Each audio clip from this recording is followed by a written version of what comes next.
together, but it's nice to see everybody. How are you guys? I feel tall. I feel tall today. This is great. Yeah, you do look a little bit tall today. You do actually look a little bit tall today. I ate a lot this Shabbos. They say the camera usually adds 10 pounds. What is it in inches that the camera adds? We'll check on the wide shot. We'll see if we can notice a difference. So we're a little bit earlier today. So the question is why? Why are we earlier today? And I think it has to do with our guest. We have a guest coming from Israel joining us. And she is in the midst of getting her life together at the end of the day in Israel, and very graciously made some time for us, even though I'm sure things in her world are a little bit hectic right now. So we moved the program up a little bit. Rabbi Lichter, who is our guest today? We have what a distinct privilege to be hosting Mrs. Brooke Goldstein. She's actually somebody, I don't know if you guys remember, pre-pandemic, we had her slated to pre-pandemic. That feels like 12 years ago. Yeah, we had her scheduled to come to speak for Shabbos in Shul. It was going to be a great Shabbos, and then the pandemic hit, and it was challenging. If my memory serves me correctly, I think she gave birth as well right around that time. She was going to come when she was like 8 months pregnant. She was going to do the whole thing. It would have been incredible. So Baruch Hashem. We could have had another great neck baby, right? Sorry? Birth in Great Neck. We could have had another great neck baby out of another great neck baby. Yeah. Amazing. Well, Baruch Hashem, I'm glad that it worked out. For her, and worked out for us now that we get to have her here. Yeah, it's fantastic. Spinner, is she with us yet? She is ready. She is smiling at the camera, waiting to come in. All right, let's bring her in.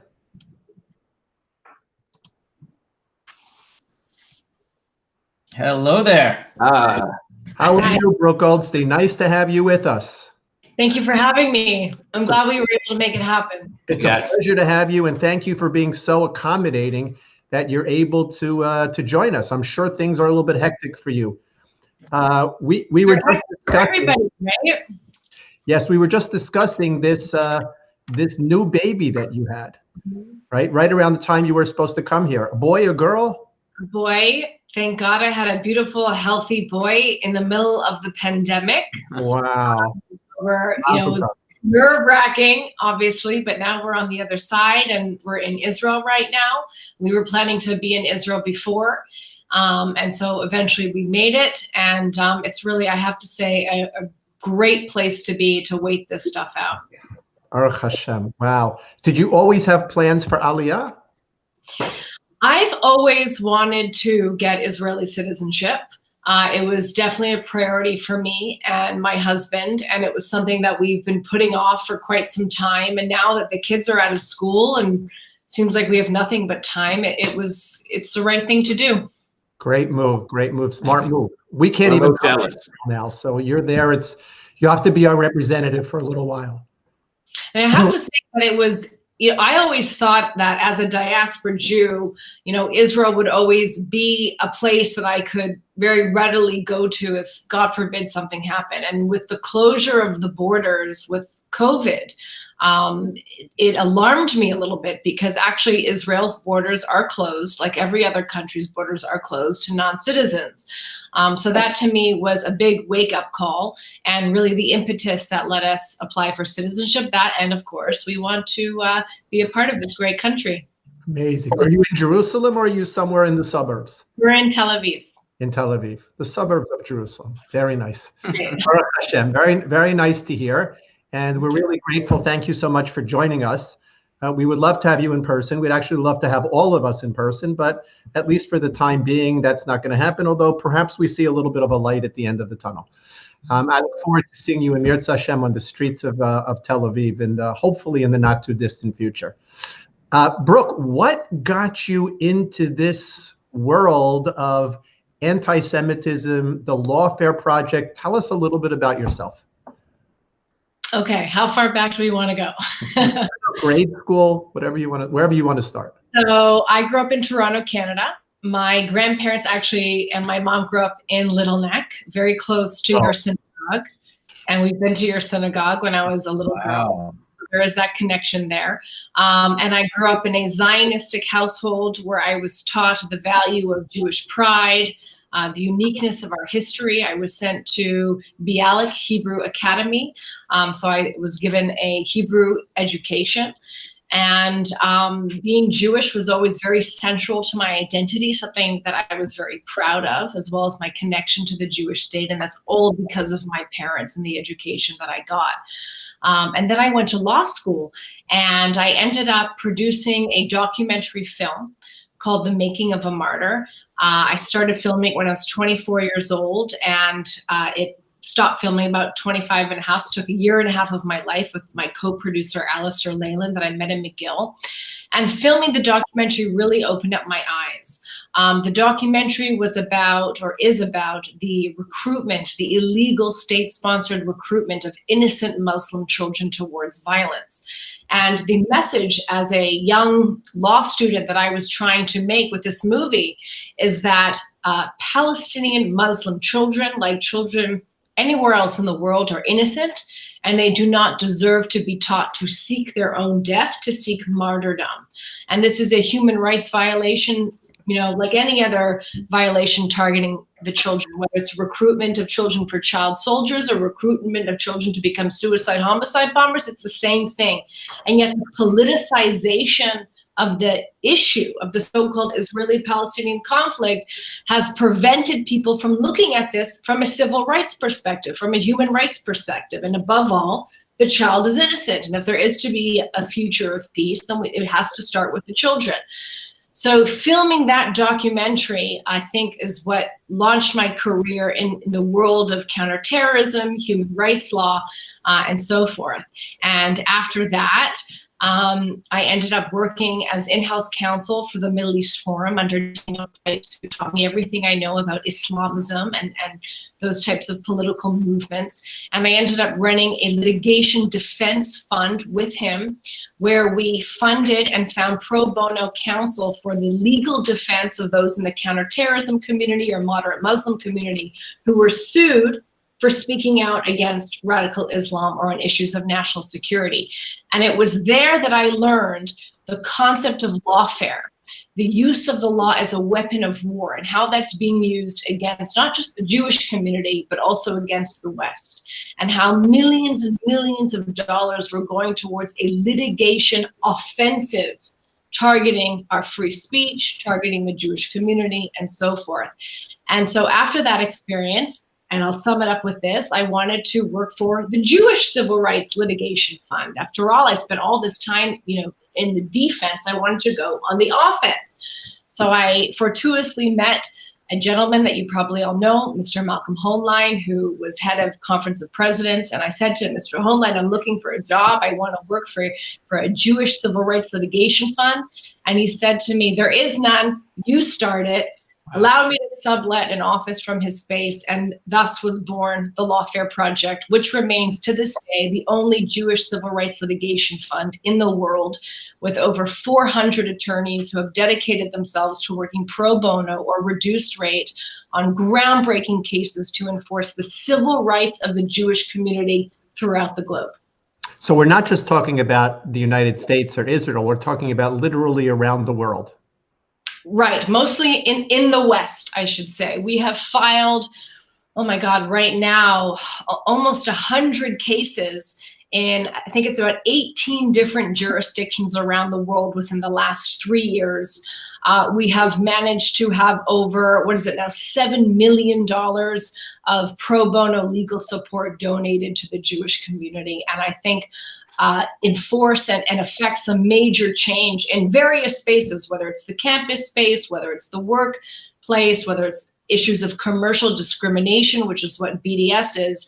We've attacked the problem through the law, because it really is our belief, and I know that the truth and the law is on our side. And so we must do what other minority communities have been doing already for decades, which is engage in impact litigation that is aimed to uphold and enforce the civil rights of our community as a minority community in the West. It's an amazing thing, just an amazing thing. Can you share with us some of your most memorable cases? Just one or two. So they're all memorable, but I would say I will share 2 or 3 of what I think are the most impactful cases when it comes to securing protection for the Jewish community. The first was the lawsuit that we filed against San Francisco State University. San Francisco State University is considered ground zero for the anti-Jewish campus movement. Not many people know that Yasser Arafat himself flew to San Francisco in the 1970s and established something called GUPS, the General Union of Palestinian Students, at SFSU, at San Francisco State, which then became Students for Justice in Palestine. And everything from Israeli Apartheid Week to the BDS resolutions, they're all started in the San Francisco area, and then the lessons are learned and then imported to campuses or exported to campuses throughout the country. So at San Francisco State University, Jewish students were being intentionally excluded from campus programming. The Hillel, which is the only Jewish and non-political Jewish student group on campus, was denied the ability to table at a Know Your Rights fair when everybody else was invited. Events that were being put on, specifically the event with the former Jerusalem mayor Nir Barkat, was shut down by an angry mob threatening violence. Excuse me. So the Lawfare Project was retained by students and community leaders. And we ended up filing a groundbreaking civil rights lawsuit against San Francisco State University, alleging First Amendment violations, Title VI civil rights violations, discrimination, and so forth. We ended up settling that lawsuit, what I think is a really important settlement. In that settlement, the California State University system, which is the party that we sue, which is the umbrella system for SFSU and other California State University campuses, CSU agreed for the first time, a government entity agreed for the first time to recognize Zionism as an integral part of the Jewish identity. Now, why is that important? Because what we're seeing right now on campuses is the intentional discrimination and harassment and hostility targeting Jewish students because they're Jewish, but using the excuse of, well, we're targeting you not because you're Jewish, but because you're anti-Zionist. And Zionism is a political point of view, therefore it's not a protected category under the anti-discrimination law.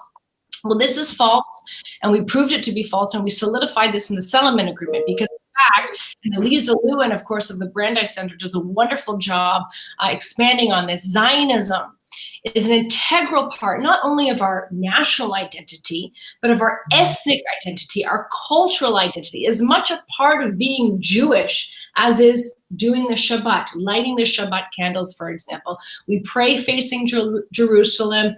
A lot of our, as you would know, Rabbi, the religious observations are centered around Jerusalem. I think how many mitzvot are required to be done only in Jerusalem and so forth. And on top of that, the yearning of Zionism is an expression of our basic civil right to self-sovereignty. So if you go to a Jewish student who was born in America and you deny that student access, or you bully and you harass that student and you do not allow them access because of their identity, of their cultural, ethnic, and religious identity, that is racism. That is a civil rights issue. So that's why I think that was so important. And in the second case, and I'll be a little bit briefer because I know we're short on time as well, was the case that we also settled with the National Lawyers Guild. We sued the Guild for enacting and carrying out a so-called BDS resolution. What the resolution really did was call on its members to engage in illegal discrimination in the commercial place based on the national origin of the other party. So for example, if I were to say, I have a problem with the Chinese government, therefore I'm going to discriminate against you because you're Chinese, not do business with you, that is bigotry. That is illegal commercial discrimination. If I have a problem with Iranian nuclear disarmament, but then I refuse entrance to a person because they're Muslim into my business establishment, that is bigotry. So if you have a problem with the alleged crimes of a foreign Israeli government, of which a regular Israeli person or an American Jew has no control over, but you're projecting the crimes against that person because of their ethnic identity or their national origin, that too is commercial discrimination. So we sued National Lawyers Guild for advocating and engaging in that commercial discrimination, and we settled the case, forcing the Guild to enact a policy that denounces and specifically prevents its members from engaging in so-called BDS, but also force them to do business with our client, Bibliotechnica, which is a company based in Israel. So I'd say those were the two most important cases for us in 2020. Amazing, amazing. Rabbi Lifter, you look like you have a question. Oh, fantastic, Brooke. The information you give us, incredible. Thank you. I was just wondering if you had a take over the past couple of months where we've seen Israel engage in various peace treaties with Arab countries and how those treaties might impact civil rights of Jews throughout the world. Well, I think it's really remarkable. First of all, the I wouldn't call it irony. I'm not sure what the word is, but at the same time, we are witnessing the most horrible type of anti-Jewish discrimination rear its ugly head in Europe again. And whereas Europe can't bring itself to properly label products from Israeli citizens living in Judea and Samaria, they have the chutzpah to say that a Jew living in the Jewish homeland is illegal and want to discriminate and label Jewish products. On the other hand, the Muslim world is engaging in incredible peace treaties and economic treaties, which I think are so key, because the further the economic interdependence between the peoples, I believe the less chance of any type of violent conflict. Because when the peoples are dependent on each other for putting food on the table, for making money, you're less likely to engage in conflict. And yet Europe has not learned its lesson. So I am very inspired by what's happening in the Middle East right now. And I know that, just being here in Israel, the mood and all the people who are now traveling to Dubai and they're traveling to the Emirates, and everybody's just so excited for this cultural exchange. And it's also spurred a lot of other cultural exchanges. For example, the Lawfare Project is deeply involved with an organization called Chess for All, which held the first sporting tournament, the first chess tournament between Israel and Morocco just a couple weeks ago, where children from the two countries played chess together.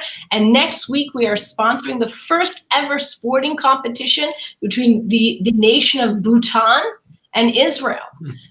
And Bhutanese and Israeli children will be playing chess online together. And I think it's this type of cross-cultural exchange that is beautiful and inspiring and really, makes me happy when I think about it. Amazing thing. Brooke, how are you managing to coordinate the Lawfare Project, living in Israel, different time zones, not physically present here in the United States? How's that all going? It's going very well, thank God. I think that I hate to use the phrase silver lining because COVID has been such a terrible thing and so many innocent lives have been lost. But what has happened, and I think we recognize it right here, is this online exchange, whether it's online learning or online conferences. And now my entire office is virtual. We've even been doing court appearances over Skype, over conference call. So it's possible. And as a mother of 3 young children under the age of 6, I love being in a time zone that's ahead. I love that Sunday is a work day here, first of all, because I get so much done. And then when I put my kids to sleep, I'm able to stay up sometimes till 1 o'clock in the morning, to my husband's chagrin, but being right on time with East Coast. And it works very, very well, actually. Oh, that's an amazing thing. Where's the Lawfare Project going in 2021? So I think that we are growing steadily. Right now, the simple truth is that there is much more demand for our services than we actually have the capacity to fulfill, which is tragic because that means that there's a hell of a lot of anti-Jewish discrimination happening. But at the same time, thank God, our donors are recognized this. They've really stepped up. I think the Jewish community is now recognizing the need for a serious legal offensive. The time for writing letters and complaining and telling people how very angry we are is over. The time for action is now. And there is nothing more empowering than training our children in civil rights advocacy and enabling for our plaintiffs, for our clients to pursue justice. And this is not justice just for our client, because the precedent that a seminal civil rights case sets benefits not just our minority community, but all minority communities. I mean, if you think about it, the beauty of a democracy is that we achieve change through the legislative and legal systems. All of the human rights and the civil rights that people celebrate, especially on the left, Roe v. Wade, for example, Brown v. Board of Education, the desegregation of schools, Roe v. Wade, the right that a woman has to her body. These are all products of seminal civil rights cases. And yet there has never been a Jewish civil rights movement in the diaspora. Okay, never. There's always been Jews advocating for LGBTQ rights, Jews for Black Lives Matter, Jews for women's rights, and so forth. There has never been a Jews for Jews movement. We've had a national liberation movement, that of Zionism, that establishes our right to self-sovereignty in Israel. But never here in America has there been a civil rights movement where Jews march and advocate for themselves as a minority community deserving of equal protection under the law. And that's why I'm also very excited to say that the Lawfare Project has joined with, I think now 17 other organizations, over a dozen grassroots activists, social influencers in a new movement called End Jew Hatred, which is a true grassroots civil rights movement, which has two goals. Number one, to unify the Jewish community. Right now, we are very divided along partisan lines. I think this is a huge, huge mistake. Okay, there are Jews fighting against Jews in a partisan battle that, frankly, I have to say is not their battle. And the most important thing right now is to unify the Jewish community around the simple message that we must end Jew hatred now. And the second goal is to ensure there are real consequences, legal, political, social, other consequences for expression of anti-Jewish discrimination. And that's what the movement End Jew Hatred is all about. Sounds like you have a lot on your plate coming up. If somebody wanted to find out more about the Lawfare Project, how would they do that? I would encourage them to go to our website. It's thelawfareproject.org. And I would also encourage everyone to check out endjewhatred.com. Anybody can be a part of this movement. It's a grassroots civil rights Jewish liberation movement. We've had many marches and a lot of success. I'm sure you heard about some of it when we were able to deplatform Leila Khaled, the notorious PFLP terrorist, from Zoom. We marched outside the Grove demanding an end to Jew hatred on the UC campuses. And just recently, we had a protest outside of Jack Dorsey's home, who is the CEO of Twitter, which made headlines, national headlines, was covered on Fox News and all the major Jewish newspapers, demanding an end to Jew hatred on Twitter. And I just want to be clear.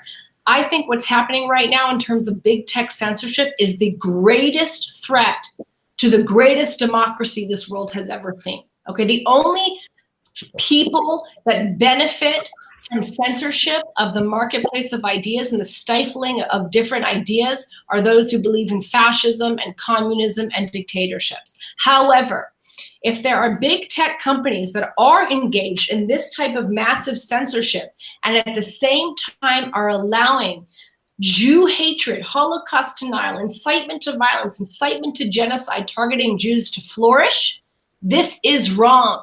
Twitter has 330 million active users a month. The population of the entire country of Germany during Nazi times was 86 million. This is over 3 times the population, and they are stifling one type of speech, whether you agree it or not, and allowing the proliferation of an extraordinarily dangerous amount of incitement to violence against the Jewish people. So if you'd like to join us in these protests, if you'd like to make your voice heard, if you want to be a part of the grassroots movement for Jewish liberation, please go to endjewhatred.com and check us out. Oh, amazing. Amazing. I think it's something that we all need to do.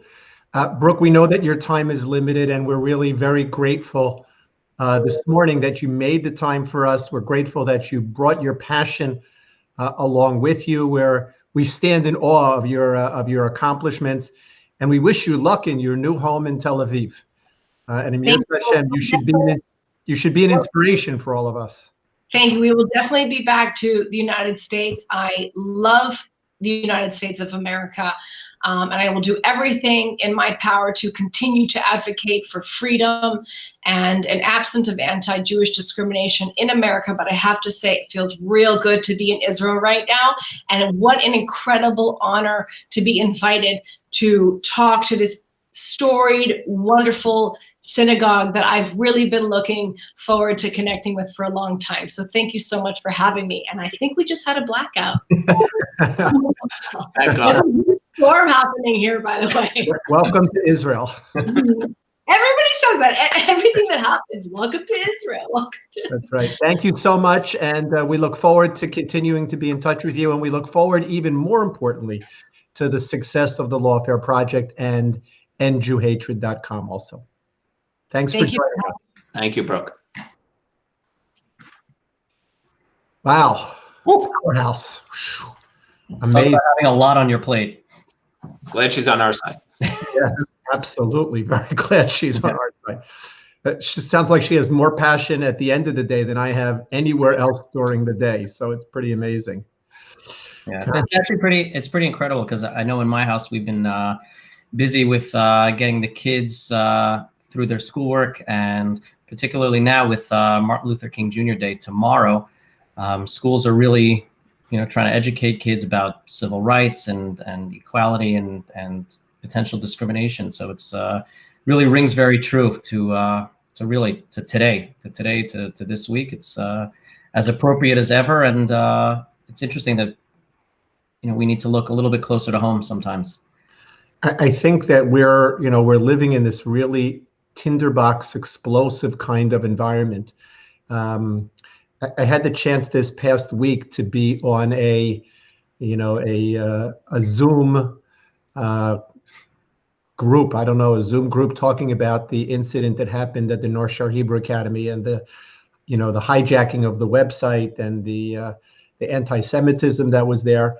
And we're literally sitting on a powder keg, and what Brooke is advising us to do, what she's advocating for, is, I think, very crucial, very important for us. We don't do enough of it. The other minorities do, and we always say, when are we going to learn from them? But clearly, there's something to be learned here. Speaking of learning, we are now at the 12th day of 2021. Not that we're celebrating the beginning per se, but 2021 gives us a chance to reflect back on 2020. So I have a question for each of us. We'll start with you guys, since I'm doing all the talking, and I'm going to get off here. My wife is going to say, "I can't believe you did all the talking and didn't let anybody else talk." What lesson or 2 lessons would you take from 2020? I know, Chazan, you posted something on your was it Facebook? Yeah, Facebook. What'd you say? I said that 2020 was really easy to focus on the negativity, because there were so many missed opportunities for so many people, opportunities in family, visiting, and business and travel, and so many other different angles that people really lost out on. But I saw a lot of new opportunities as well, connecting with people in ways that I haven't connected with them before. It's like you visit people and you get used to seeing people, but the people who you don't see regularly, they kind of get pushed to the back a little bit. But now everyone was equally accessible through emails and through Zoom and Facebook and social media. The same way you could reach out to the person who you would have seen otherwise in person. Now you're reaching out online and digitally. You can reach out to anyone the same way. And so it was really a great opportunity to reconnect with people in a way that I hadn't for many years, which I found to be very positive. And even on the business side of things, being able to collaborate with people, because all of a sudden this was the best option, was to connect with someone digitally. So if it meant in my own personal work doing a recording session with musicians that I otherwise would not have had access to because they were busy traveling the world, all of a sudden they couldn't, and we were able to connect with them. So it gave us a new focus a little bit, gave me a new focus at least. Being able to spend more time with my own family, my wife and my kids was really, really special. Eating way too much food was great, I have to say. Donuts, right? Those sufgani that I'm still full from watching you eat that donut. I'm still full after eating that. Yeah, I don't know. I felt that 2020 kind of passed us by, and everyone was talking about how much they were looking forward to it ending and getting into 2021. And it's nice to look forward to the future and to change and to potential, but I think there was too much negativity that was surrounding the closing days of December, and I just wanted to breathe a little bit of life into it. I don't like to delve on the negativity. I don't think that's very, very prosperous. I don't think it's very profitable. But if you move to a little bit of optimism, and hopefully you can carry that forward, then in retrospect, 2020 maybe wasn't as bad as we all made it out to be, and hopefully we can capitalize on that and grow. I think that's what I was looking for. Good lesson, good post. A nice message. Rabbi Lichter, what was 2020 for you? I'll just pick up where Chazan left off. I also felt as the days of 2020 were closing, whether people kind of just felt as if, they were subject to the year 2020, and now 2021, they're hoping for better things. And I think we lose sight of the fact sometimes that we can, I think impose our will is a little bit too strong a term, but we can make things different for us. And we don't always have to be subject to the ills and difficulties of life as much as we think that we are subject to them. And I think getting together, whether it be in shul or whether it be in safe ways, or just really taking projects upon ourselves and making them, giving them structure, is something that brings a little bit more life to the daily grind. I know for our family, that family unit was so impactful for me, for really Katie, our children. It allowed us to slow down a little bit. Sometimes we're just, whether it's during the week, you think of all types of extracurricular stuff and sporting events and all, and you're running from one to the next. And as these things happen, you don't get a chance almost to digest what just occurred. And so I think that allowed us to do that. And it was, with all the craziness that happened, we missed our parents. But we were able to find more things to talk about. It's funny, we were just at the Shabbos table. I'll give you one idea where, we were talking about our family's history. I think the kids, they pipe up and they hear a lot more at the Shabbos tables when we start talking about what life was like before they existed. And they're always interested in it. And to tell that part of the family story and how they fit into it always creates a great bond. So that's part of the things we did. How about for you? How about for you? What was 2020? So look, I think 2020 was difficult, and I think we have to, I feel that I have to be very careful in saying it wasn't difficult. We lost some great members of our shul, great members of our community during 2020 to this vicious pandemic, and so I don't want to whitewash 2020, but I think for me it was like pushing a reset button. Maybe that's a little bit what Rabbi Lichter was referring to. And it was like a push a reset button. I certainly pushed a reset button with my davening. During those Shabbosos where we couldn't be in shul, it was, my davening was at a whole different level than, unfortunately, it sometimes is in shul. That was like a reset button for me. A reset button of, setting priorities, a reset button of reconnecting with family. So I sort of look at 2020 as a reset button, and maybe to emphasize, some of the things that I took for granted before then. It was a hard year for me, with my mother passing away, and realizing that I didn't get the amount of time that I would have liked, or that I should have liked to have spent with her.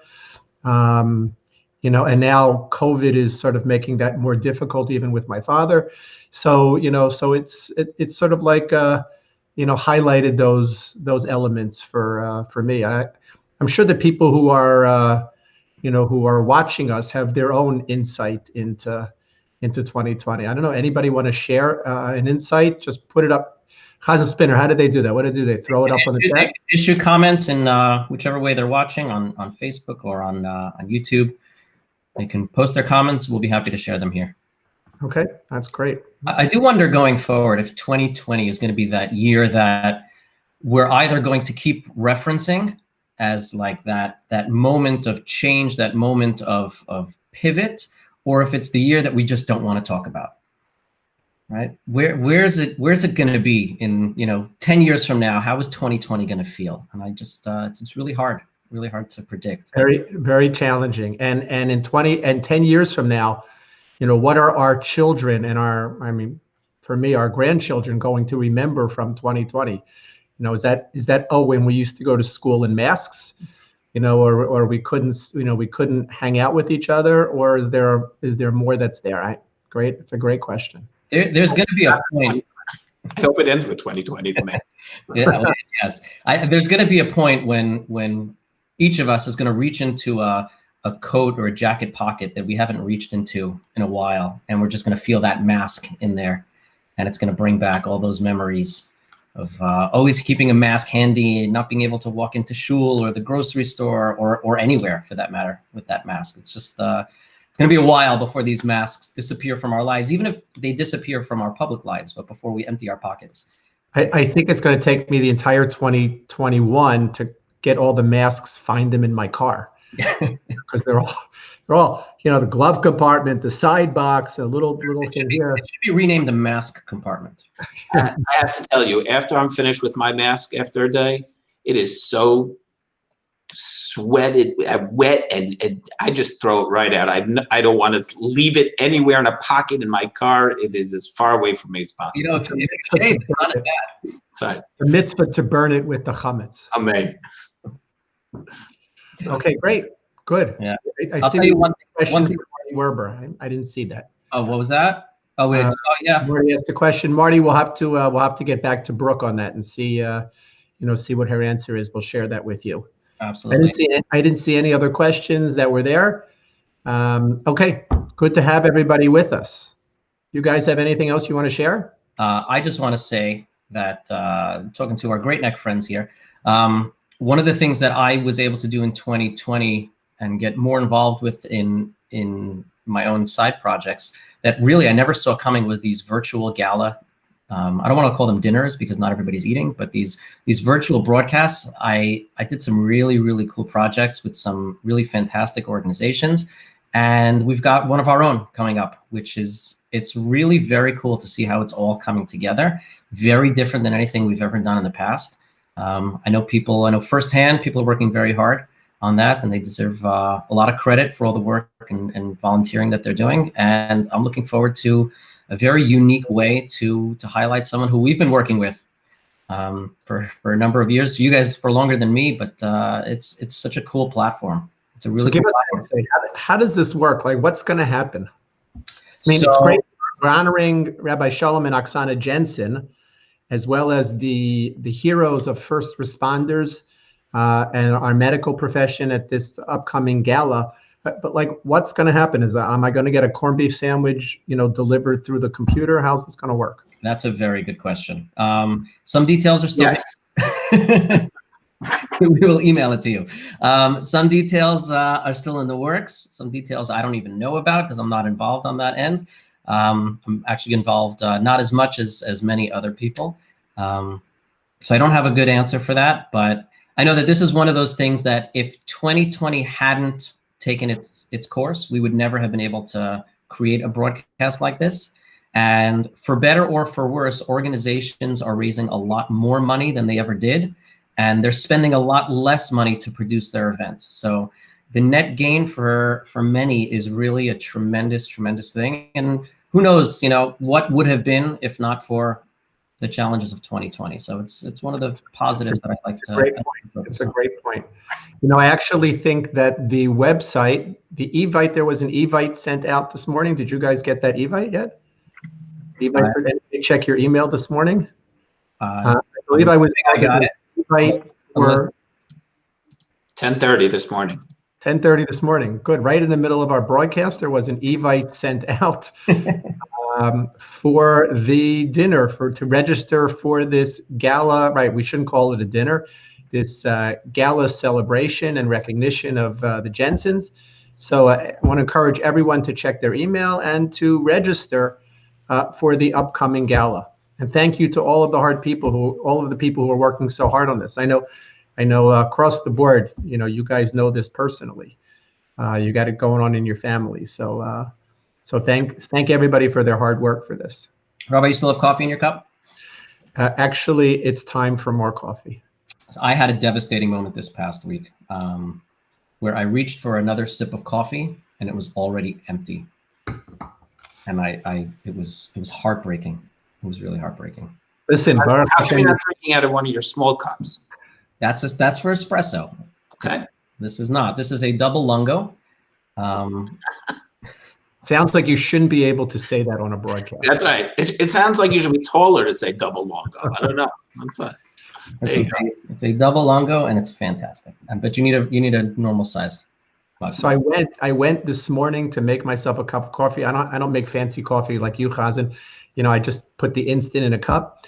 And for some reason, and I've yet had the opportunity to ask her, my wife took the coffee out of the coffee jar that it comes in and put it into glass jars. And I'm like, wait a second, is this still coffee? And like, what's going on here? It's very fancy.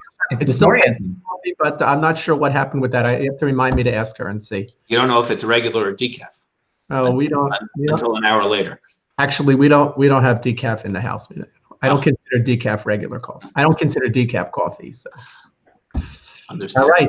Hey, are we doing a perm spiel this year? Okay, we'll leave it for the next time we get together. It's a great question. Don't ask it too loudly. I didn't. Okay. All right, everybody. Have a great day. Chazan, thank you for hosting us all. Thank you for arranging for Brooke Goldstein to be with us. Brooke, if you're listening or if you're watching this afterwards, we appreciated the time that you gave us and what we learned from you, and we wish you continued good luck. All right. Everybody have a great Sunday. Look forward to seeing everyone on the next episode. Yes. Have a great Sunday.